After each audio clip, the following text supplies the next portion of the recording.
Ny mety ho toetry ny andro any an-dranomasina ny talata 5 jolay 2024 amin'ny 9 maraina hatramin'ny alarobia 9 jolay 2024 amin'ny 9 maraina. Ety ampiandohana dia tsara ny manamarika fa misy ny filazana fampitandremana noho ny fisian'ny alondrano vaventy sy ny hamafy ny fitsokon'ny rivotra ho amin'ny morontsiraka afovoany atsinanana, avaratra atsinanana ary avaratra andrefana. Noho izany dia mila mailo sy mitandrina ianareo any amin'ireo faritra voakasika ireo ary entanina ihany koa anaraka tsy tapaka ny toromarika omeny manam-pahefana eny ifotony.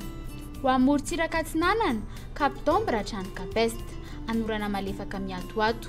Ho avy atsimo atsinanana andrivotra ka ho 8 hatramin'ny 7 kilometatra isan'ora.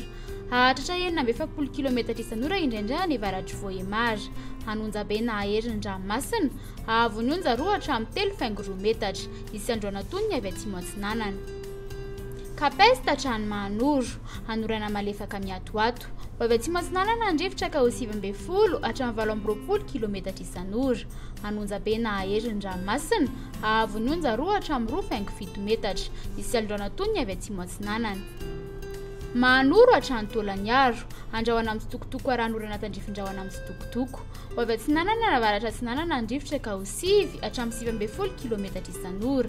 Hahatratra 8 kilometatra isan'ora indraindray any atsimo Vagaindrano, Anonja be ny ranomasina, ahavon'ny onja 2,5 hatramin'ny 2,5 metatra. Tolaniaro hatrany Cap Sainte-Marie, andrahoana amin'ny tsitokotoko na ibalika ny masoandro. Ho avy atsinanana somary avaratra atsinanana andrivotra ka ho 7 hatramin'ny 8 kilometatra isan'ora.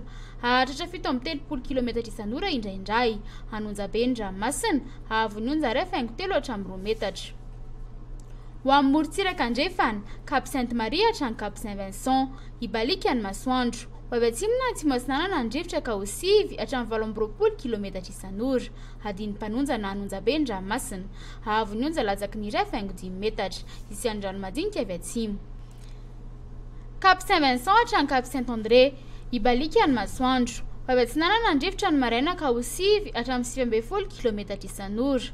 Ho avy atsimo andrefana ny tolakandro ka ho 7 hatramin'ny 8 kilometatra isan'ora. Adiny mpanonja ny ranomasina, ahavon'ny onja latsaky ny 2 metatra. Cap Saint-André hatrany Analalava, ibalika ny masoandro. Ho avy atsimo atsinanana andrivotra ka ho 7 hatramin'ny 7 kilometatra isan'ora ny maraina. Ho avy atsimo amin'ny ankapobeny ny tolakandro ka ho 7 hatramin'ny 8 kilometatra isan'ora. Adiny mpanonja ny ranomasina, ahavon'ny onja 8,5 hatramin'ny 2 metatra. Analalava hatrany Cap d'Ombre, andrahoana amin'ny tsitokotoko na ibalika ny masoandro. Ho avy atsimo atsinanana andrivotra ka ho 8 hatramin'ny 9 kilometatra isan'ora manakaiky an'Antsiranana. Iovaova ka ho 7 hatramin'ny 8 kilometatra isan'ora ny Ekafy. Ho tonona adiny mpanonja ny ranomasina, ahavon'ny onja latsaky ny 2 metatra.